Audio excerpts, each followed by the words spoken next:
아담의 범죄 아래 하나님의 계명을 어긴 사람은 누구나 하나님의 진노와 저주 아래 살게 됩니다. 바울은 오늘 말씀에서 이 저주 아래 살고 있는 우리 인간들의 모습을 보여주고 있습니다. 그러나 여기 놀라운 소식이 있습니다. 예수님께서 우리 대신 나무에 달려 저주를 받으심으로 우리를 모든 저주에서 자유케 하셨습니다. 우리가 예수님을 믿을 때 하나님으로부터 의롭다 여김을 받으시고 모든 저주에서 참 자유를 얻습니다. 갈라디아서 3장 1절로 14절은 두 부분으로 나뉘어져 있습니다. 첫째, 성령으로 시작하였다가 행위로 마치겠느냐? 갈라디아 성도들은 성령으로 거듭났으나 율법주의자들의 그릇된 가르침에 넘어가 할례를 받아야 구원을 얻는다고 생각하였습니다. 바울은 이런 갈라디아 성도들의 어리석음을 책망하며 십자가에 예수님을 증거합니다. 1절에 어리석도다 갈라디아 사람들아, 예수 그리스도께서 십자가에 못 박히신 것이 너희 눈앞에 밝히 보이거늘 누가 너희를 꾀더냐? 바울은 갈라디아 성도들이 심히 어리석다고 질책합니다. 갈라디아 성도들은 예수 그리스도의 십자가의 은혜를 분명히 체험했습니다. 그런데 거짓 교사들의 미혹에 넘어가 그 은혜를 잃어버렸습니다. 그러면 갈라디아 성도들에게 임한 예수님의 은혜는 어떤 것입니까? 그들은 본래 하나님의 택하신 백성이 아니었습니다. 하나님을 알지도 못했고 듣지도 못했습니다. 썩어질 사람과 동물과 벌레 형상의 우상을 만들어 그것을 섬겼습니다. 아무런 효험도 없는 나무나 철로 만든 우상 앞에서 절을 하고 복을 빌었습니다. 그들은 음란하여 자기 정욕에 끌리는 대로 행동하였습니다. 남자는 여자를 보고 음욕이 불릴 듯하였고 남자끼리도 동성연애를 즐겼습니다. 그들은 불의, 탐욕, 분쟁, 살인, 악독을 일삼고 무정하며 무자비하였습니다. 그들은 이런 것이 죄라는 것을 알면서도 이를 즐길 뿐 아니라 이를 행하는 자들을 옳다고 생각했습니다. 이들은 하나님 앞에서 심판을 받을 수밖에 없었습니다. 그러나 하나님은 이런 그들을 불쌍히 여기사 바울을 통해 예수 그리스도의 십자가 복음을 전해주었습니다. 갈라디아 사람들은 십자가에 돌아가신 예수님 앞에서 비로소 자기들의 죄가 얼마나 심각한지를 깨달았습니다. 그리고 회개의 눈물을 흘렸습니다. 벌레만 또 못한 자신의 죄를 용서하시고 독생자를 주신 십자가 은혜는 엄청난 축복이었습니다. 그런데 그들은 이런 큰 구원의 은혜를 받고도 유대주의자들의 꾀임에 빠져 성령의 은혜를 잃었습니다. 그래서 마음은 굳어졌고 신앙생활은 기쁨이 사라졌습니다. 2절에서 바울은 너희가 성령을 받은 것이 율법을 다 지켰기 때문이냐 아니면 복음을 듣고 믿었기 때문이냐며 구원의 은혜를 기억하도록 도왔습니다. 갈라디아 성도들이 예수님을 그리스도로 고백하고 거듭난 것은 성령의 역사였습니다. 그러면 그들에게 성령이 임한 것이 무엇 때문이었습니까? 그들이 성경 말씀을 다 지키고 죄를 짓지 않았기 때문에 성령을 받았습니까? 아닙니다. 그들에게 성령이 임한 것은 오로지 복음을 듣고 믿었기 때문이었습니다. 갈라디아 성도들의 구체적인 잘못은 무엇입니까? 3절에 너희가 이같이 어리석으냐 성령으로 시작하였다가 이제는 육체로 마치겠느냐? 그들의 문제는 성령으로 시작했다가 육체로 마치려는 것입니다. 이들은 성령으로 거듭난 후 신앙생활을 하면서는 자신의 노력으로 완전해지려고 했습니다. 갈라디아 성도들을 미혹시킨 유대주의자들은 할례를 받아야 구원을 받는다고 주장했습니다. 갈라디아 성도들은 이 말을 듣고 할례를 받지 않으면 구원을 받지 못할 것이라고 생각했습니다. 이는 사단이 가만히 들어와 그들의 자유를 엿보고 종의 멍에를 매게 하려는 간교한 역사였습니다. 그런데 그들은 이 헛된 가르침을 따라 너도 나도 할례를 받고자 아침부터 줄을 섰습니다.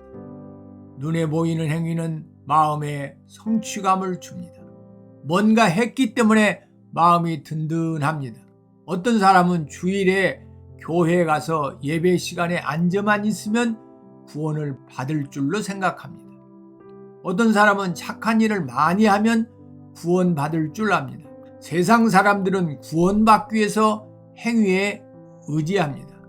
양심대로 살면 천국에 갈 것이며 양심적으로 돌아보면 자기는 어느 한 구석 잘못한 것이 없다고 생각합니다. 갈라디아 사람들은 믿음으로 거듭났으나 행함으로 구원을 완성하려고 했습니다. 그러나 행위를 통해서는 구원을 받지 못합니다. 행위를 중심으로 율법적인 신앙생활에 빠질 때 우리는 하나님의 사랑을 알 수도 없고 느낄 수도 없습니다. 바울은 아브라함의 예를 들어 아브라함의 축복에 참여하는 길은 믿음밖에 없음을 증거합니다. 6절에 아브라함이 하나님을 믿음에 이것을 그에게 의로 정하셨다함과 같으니라. 창세기 15장 6절을 보면 하나님께서 아브라함을 의롭다 칭하신 사건이 나옵니다. 아브라함은 하나님께서 아들을 주신다고 한 지 오래되었어도 아들이 없었습니다. 아내 사라도 나이가 점점 들어 할머니가 되어가고 이제는 아들이 생길 가망이 없어 보였습니다. 아브라함은 하나님을 원망했습니다. 하나님께서는 이런 아브라함에게 하늘을 우러러 뭇별을 셀 수 있나 보라. 또 그에게 이르시되 내 자손이 이와 같으리라 하실 때 아브라함은 하나님의 살아계심과 전능하심을 믿은 것입니다. 하나님은 이를 그에게 의로 여기셨습니다. 하나님은 아브라함의 믿음을 보고 그를 의롭다 하셨습니다. 아브라함은 하나님의 말씀을 믿음으로 믿음의 조상이 되었습니다. 이 아브라함의 믿음으로 인해서 온 세계 족속들도 믿음으로 인하여 복을 받게 되었습니다. 하나님은 믿는 자를 의롭다 하십니다. 그러나 하나님의 의는 아무런 희생도 없이 이루어진 것이 아닙니다. 이를 완성하시기 위해 하나님은 값비싼 희생을 치르셨습니다. 하나밖에 없는 독생자를 십자가에 못 박았습니다. 아들의 십자가의 죽음을 통해 우리를 죄와 사단과 죽음에서 구원하셨습니다. 둘째, 우리를 위해 저주를 받으신 예수님. 바울은 갈라디아 성도들이 행위를 통해 구원을 완성하려는 것이 왜 잘못인가를 설명합니다. 10절에 무릇 율법 행위에 속한 자들은 저주 아래 있나니 기록된 바 누구든지 율법책에 기록된 대로 온갖 일을 항상 행하지 아니하는 자는 저주 아래 있는 자라 하였습니다. 모든 법을 다 지키다 한 가지만 어겨도 법을 어긴 것이 됩니다. 살인하지 않고 성범죄를 짓지 않고 도둑질을 하지 않아도 잠시 무단 횡단을 하면 법을 어긴 것입니다.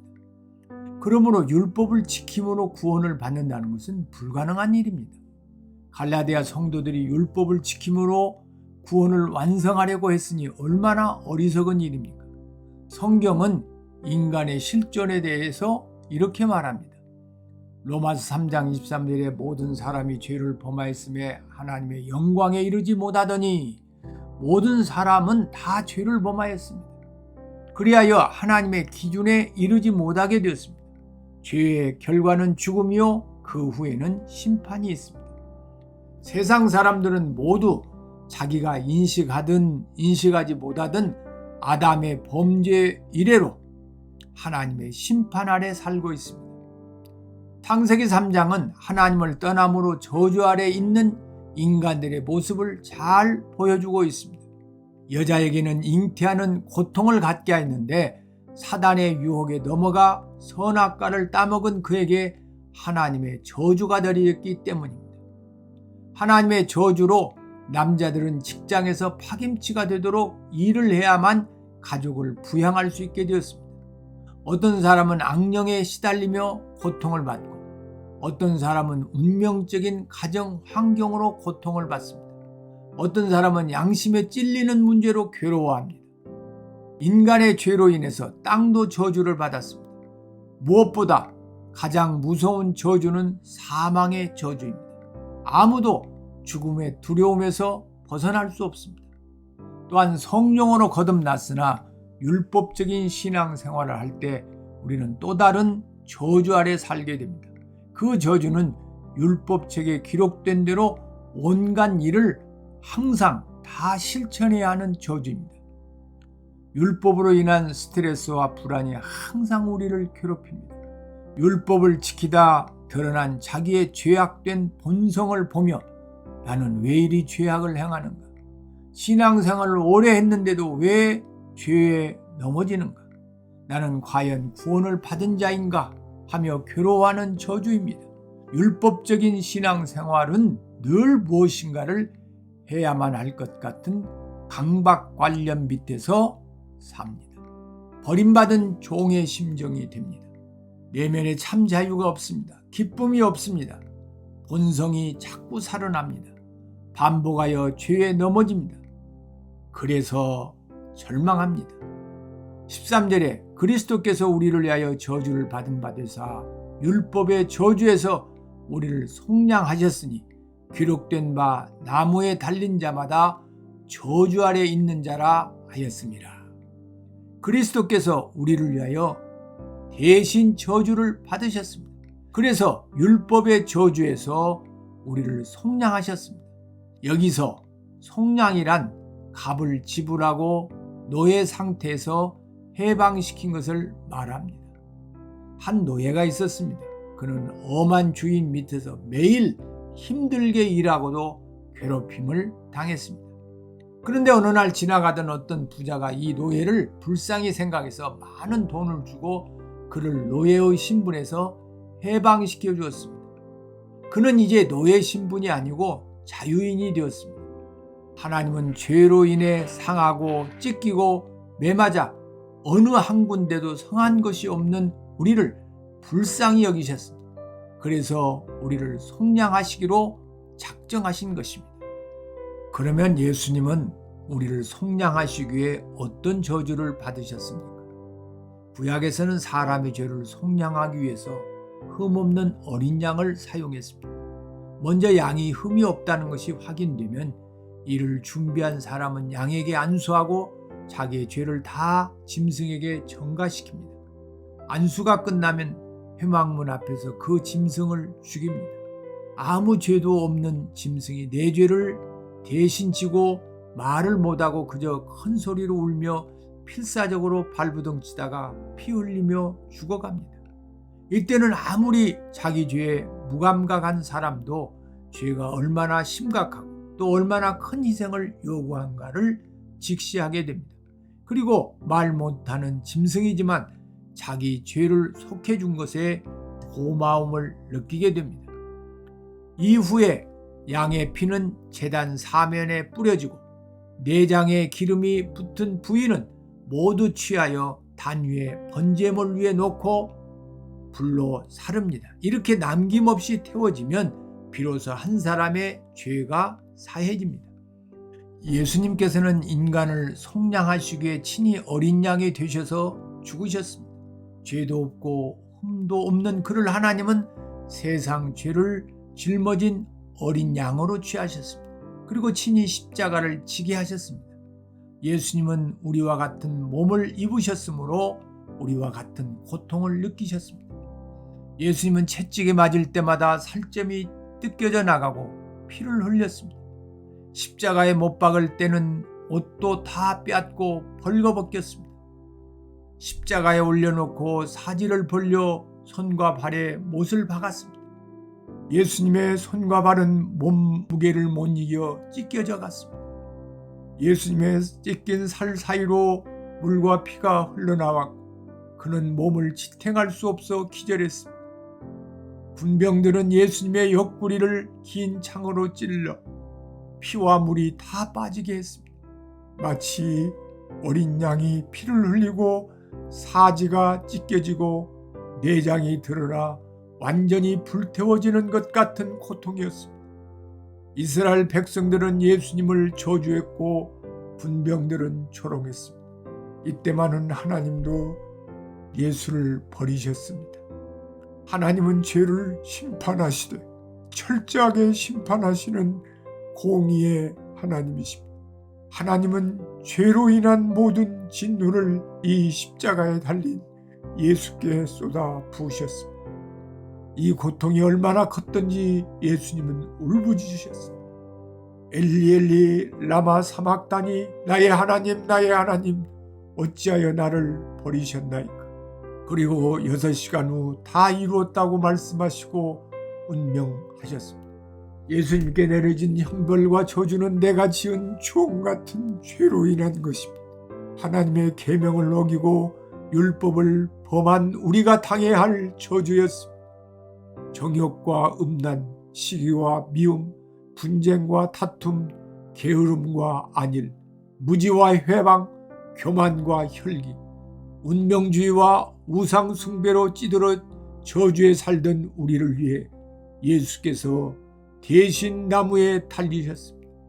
이 예수로 말미암아 우리가 율법의 저주에서 자유를 얻게 되었고 모든 얽매이기 쉬운 죄와 짐들을 벗게 되었습니다.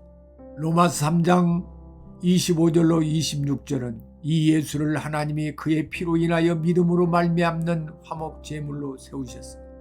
이는 하나님이 길이 참으시는 중에 전에 지은 죄를 간과하심으로 자기의 의로우심을 나타내려 하심이니 곧 이때 자기의 의로움을 나타내사 자기도 의로우시며 또한 예수 믿는 자를 의롭다려 하심이라고 했습니다. 우리는 이 예수를 믿음으로 말미암아 의롭게 되었습니다. 이로 인해 우리가 하나님과 평화를 누리게 되었습니다. 14절을 보십시오. 이는 그리스도 예수 안에서 아브라함의 복이 이방인에게 미치게 하고 또 우리로 하여금 믿음으로 말미암아 성령의 약속을 받게 하려 함이니라. 예수께서 이렇게 저주를 받으신 것은 아브라함의 복이 우리 이방인들에게 미치게 하기 위해서입니다. 또한 믿는 우리로 하여금 성령의 약속을 받게 하려 하십니다. 그러므로 누구든지 이 예수를 믿는 자는 아브라함의 복을 받고 성령을 선물로 받습니다.